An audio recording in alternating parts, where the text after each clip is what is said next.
Nice to be with you all. Good evening. Before providing today's update on the China virus, I want to address the violence, looting, and rioting taking place in the Democrat-controlled cities of New York, Portland, Chicago, and Seattle.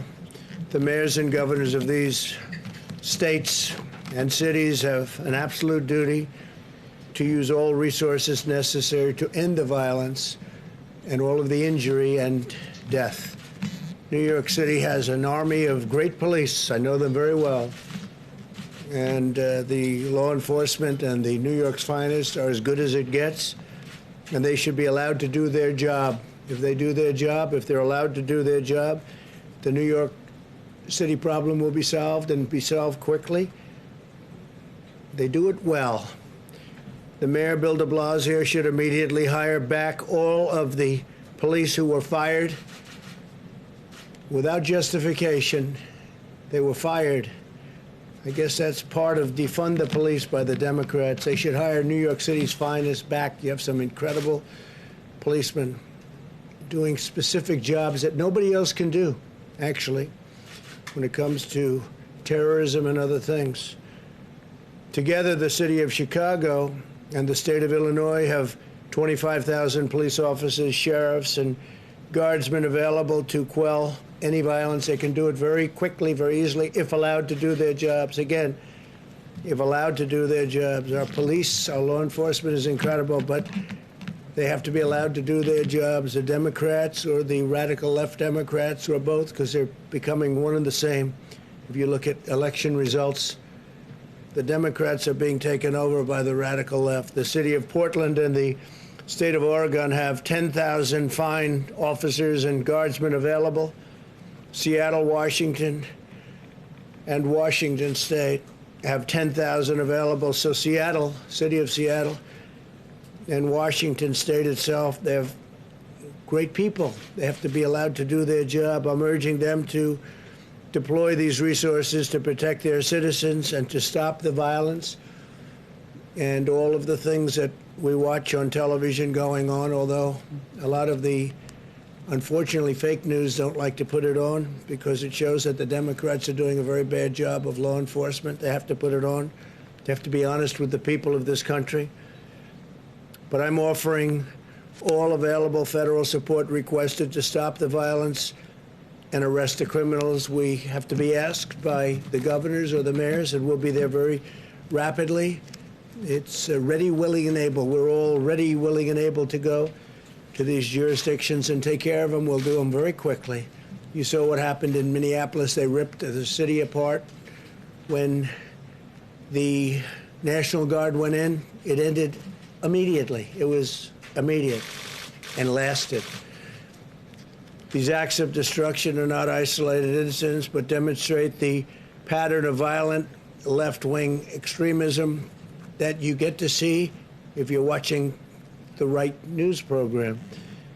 Under any rational definition, the arson attack on the police precinct in Portland would be considered an act of left-wing domestic terrorism. They really are anarchists. These are left-wing anarchists. They are anarchists, and I'm directing the Department of Justice to stop these anarchists, immediately to stop them, and to work with the city and the state to get the job done. Local authorities have to investigate and prosecute all of these crimes immediately. We'll work with you. And the local authorities know who they are. They know where they come from. They know a lot about them. They ought to get their act together and get it done, and we're ready to help. If you need that help, you shouldn't need that help, actually. You should be able to do it yourselves and get it done very well. Again, you have excellent police and law enforcement, but you have to let them do their job. What you're seeing in Portland, Seattle, New York, Chicago is really the Democrat roadmap for America. They want every city in America to resemble Portland in a form. They want to pass federal legislation gutting and hamstringing every police department in America. They want to get rid of your Second Amendment. They want to end cash bail, close prisons, defund police departments, or at least largely defund. You see that with New York, $1 billion they took out of their police department, and crime has gone through the roof. And appoint far-left prosecutors who side with the criminals and target law-abiding citizens. If the left gains power, no city, town, or suburb in our country will be safe. On the vaccine front, some very good news. Today I met with the leaders of Operation Warp Speed, our historic undertaking to produce a safe and effective vaccine in record time. We heard an update from the top scientists in the government and the leaders of pharmaceutical companies, which right now aren't too thrilled with me. They're taking millions of dollars worth of ads because I've created a favored nation status for drugs, which is going to reduce drug prices by 40, 50, 60, and maybe even 70% in some cases. Numbers that have never been heard of or thought of. So when you see those ads, remember that means your drug prices are coming down. When you see ads attacking your president, it's very simple. That means drug prices are going to be falling very soon. This evening, I'm pleased to announce that we have reached an agreement with Moderna to manufacture and deliver 100 million doses of their coronavirus vaccine candidate. The federal government will own these vaccine doses. We're buying them. Recently, we also secured partnerships with Johnson & Johnson, as well as Sanofi and GSX, to support the large-scale manufacturing of their vaccines, doing very well in those vaccines. Tremendous promise in every single one of them, and we have many of them. And they're years ahead of schedule. This would have been if it were in the previous administration or any of the previous administrations. Where we are now would have taken years. 3 vaccine candidates are now in phase 3 trials already, the final stage of clinical trials. This is the final stage. We are investing in the development and manufacture of the top 6 vaccine candidates to ensure rapid delivery. The military is ready to go. They're ready to deliver a vaccine to Americans as soon as one is fully approved by the FDA, and we're moving very close to that approval. We're on track to rapidly produce 100 million doses as soon as the vaccine is approved, and up to 500 million shortly thereafter. So we'll have 600 million doses. Operation Warp Speed is the largest and most advanced operation of its kind anywhere in the world and anywhere in history. We've treated more than 86,000 Americans with convalescent plasma. A recent Mayo Clinic study found that this treatment may produce results which are incredible. We look to a reduction and reduced mortality rate by 50% and possibly even more than 50%. I urge Americans who have recovered from the virus to go to coronavirus.gov and sign up and donate. We would really appreciate that because it's been very successful, unbelievably successful, and we would love you to go and donate. As we continue to confront the global pandemic, the United States economy is rebounding with strength like nobody thought possible. You've seen the numbers. You see what's going on yesterday, today, and tomorrow, in my opinion. We're very poised for a great third quarter and very poised for some great stock market numbers and 401k numbers and everything else. Today, the Dow Jones passed 28,000 points for the first time, more than a 50% surge since just March. So we've increased by 50% more than since just March. It has gained approximately 9,500 points that same period, March, and has recovered nearly all of its value since the virus struck our nation. Think of that. America's economy is incredible, and its economic recovery is outpacing our peer nations. Last quarter, the European Union's GDP decline was nearly 40% worse than the United States. So it's 40% worse than the United States. We've built such a strong base that we're able to do things and sustain better than anybody in the world by far. France's GDP decline was nearly 80% worse than ours, and Spain experienced an economic contraction twice as severe as the United States. Nationwide, we continue to see improvements in our fight against the pandemic, very substantial improvements. Since last week, 87% of the counties in the United States report declining cases. Think of that, 87% of the counties in the United States, they reported declining cases. Mortality has declined by 7%, and hospitalizations are declining rapidly. States that were primary hotspots, such as Florida, Texas, and Arizona, have reduced cases by nearly 25%. But all Americans must remain vigilant, practice good hygiene, socially distance, wear a mask whenever possible. Whenever you are getting too close to people, wear a mask and protect the elderly. Always protect the elderly. Since the end of July, the 7-day average for cases in the United States has fallen by nearly 20%, but the virus continues to increase in nations across the globe. Last week, France and Germany both recorded their highest daily number of new cases in 3 months. Not that I want to bring that up, but might as well explain it to the media. The 7-day case average for Germany has increased by 62% since last week, unfortunately, and that is truly unfortunate. It's increased 82% in France, 113% in Spain, and 30% in the United Kingdom. Those are big increases. Cases are also rapidly increasing in the Netherlands, Sweden, Belgium, Switzerland, Slovakia, Estonia, and other European countries. And in our country, they're going down. We will be seeing that even more rapidly as time goes by, short time.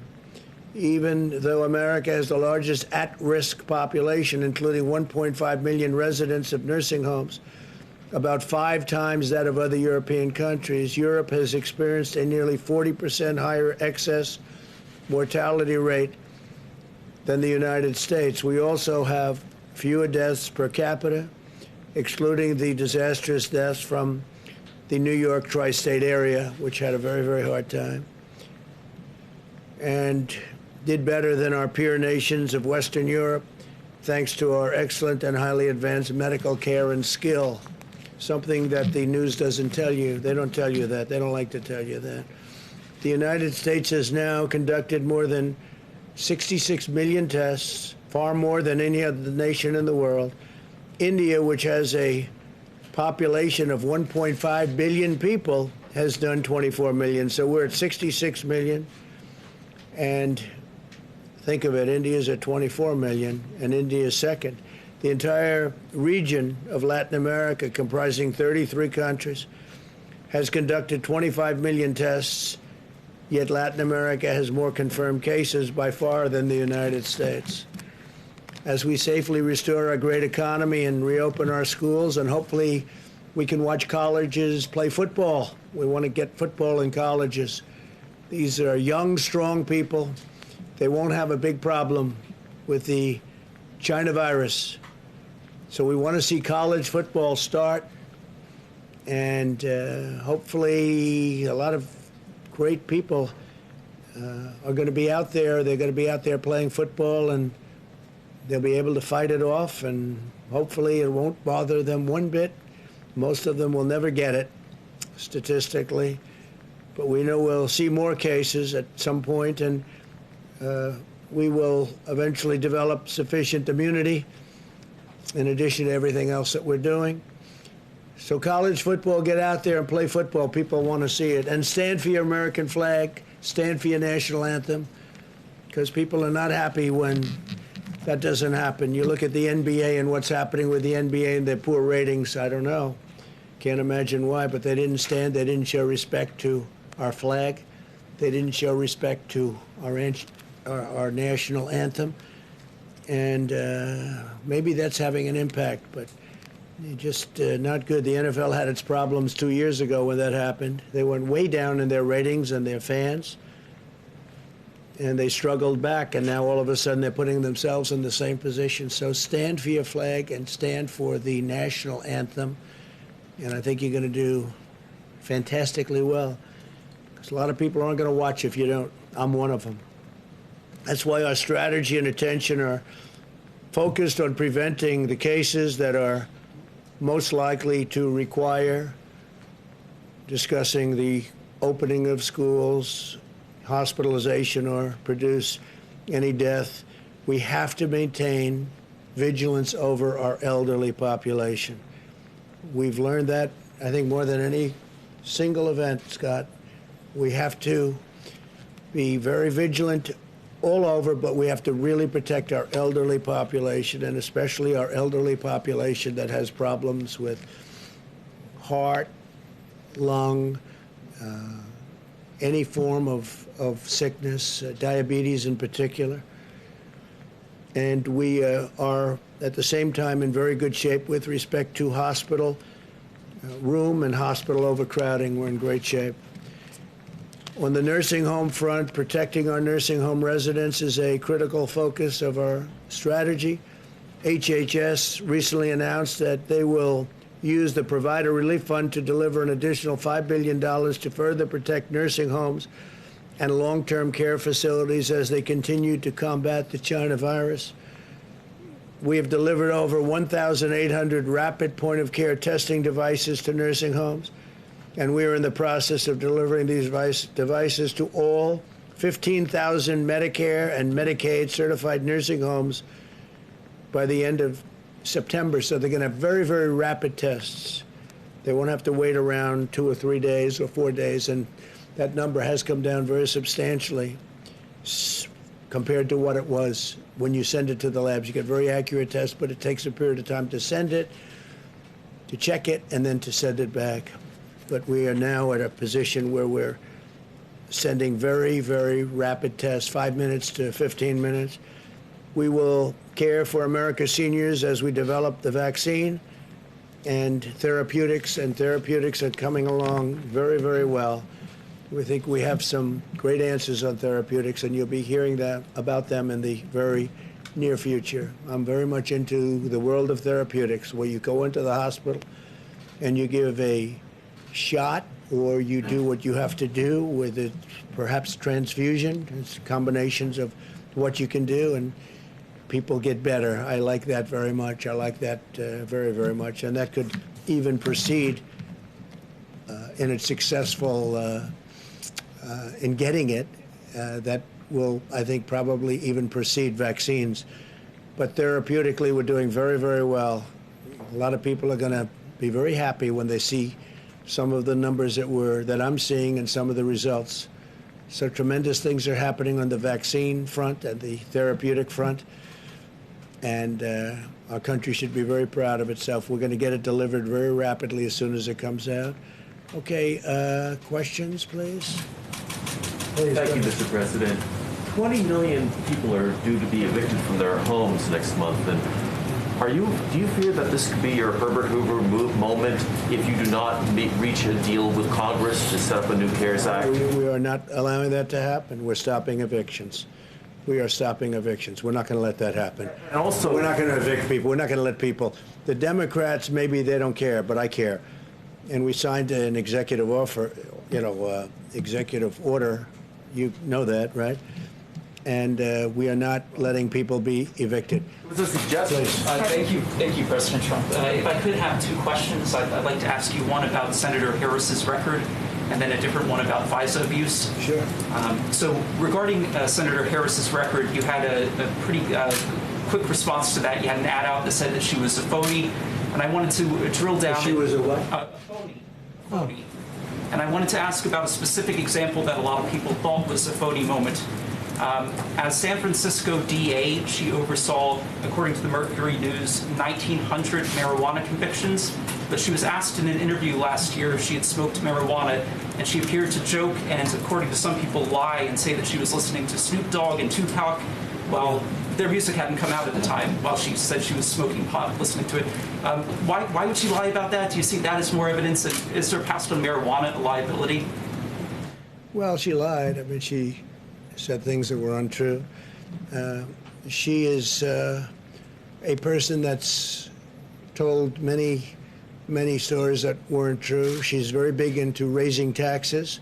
She wants to slash funds for our military at a level that nobody can even believe.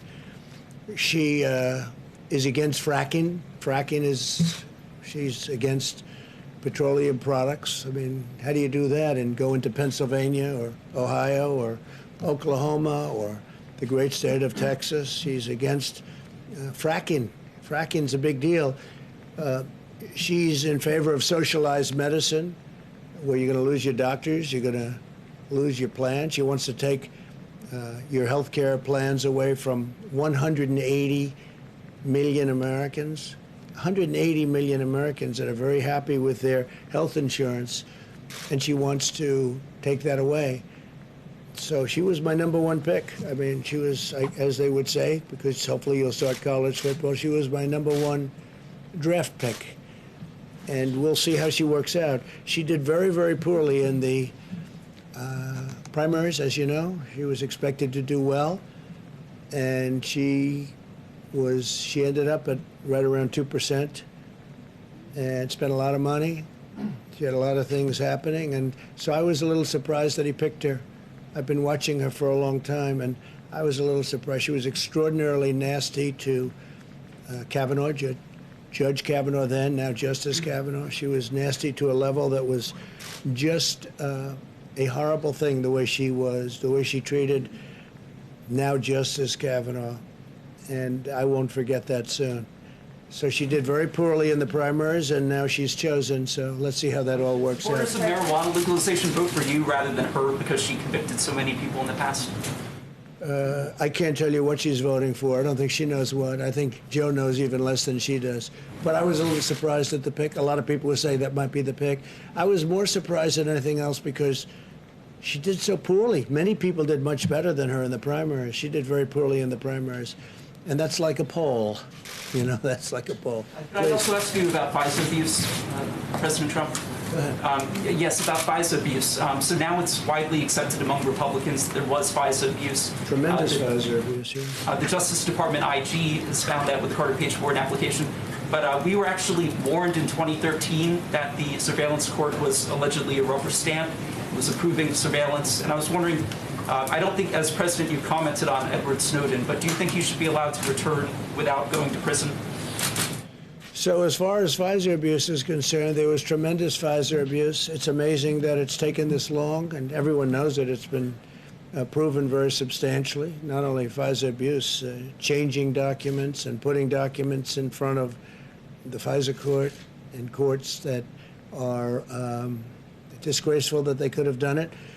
And the fact is, we caught Joe Biden, President Obama, the whole group. You can look at Brennan and Comey and Clapper, the whole group. We caught them spying on our campaign. This was an illegal act like no other illegal act. This was treason. This was at the highest level of treason. And Obama and Biden got caught spying on my campaign, using intelligence agencies of the United States government to do it, both before and after the election. So before the election, then after I won, they continued.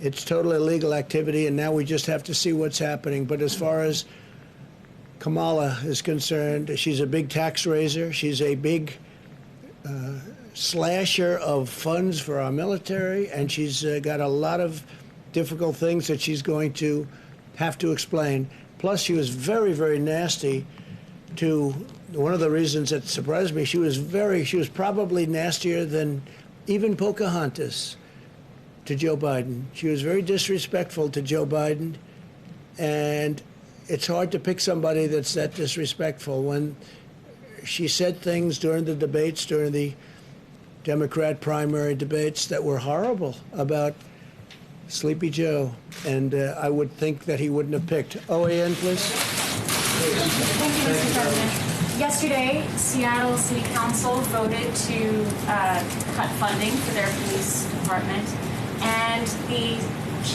police chief there, Carmen Best, the first black woman to serve in that capacity, she resigned hours later. What does this say about our country? What does this say about the defund police movement?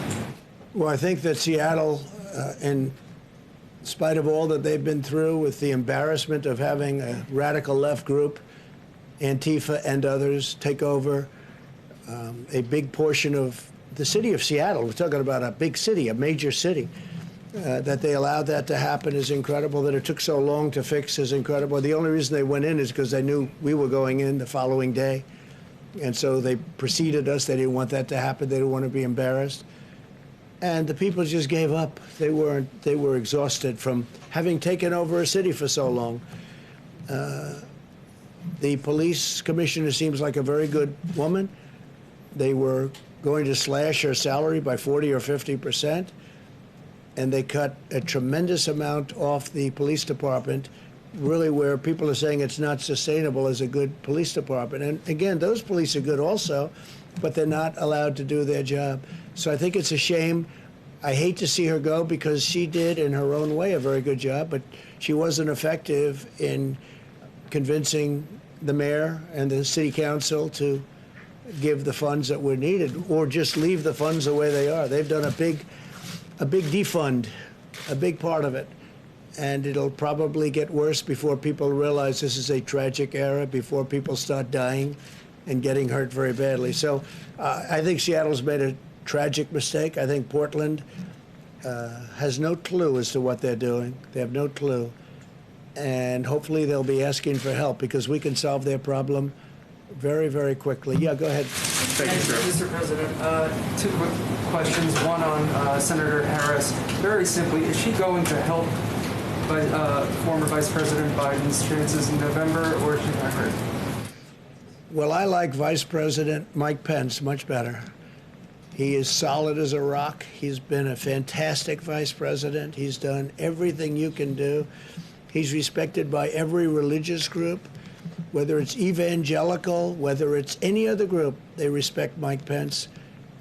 He's been a great vice president, and I will take him over Kamala and the horrible way she, again, treated Justice Kavanaugh. That was a horrible event. I thought it was terrible for her. I thought it was terrible for our nation. I thought she was the meanest, the most horrible, most disrespectful of anybody in the U.S. Senate.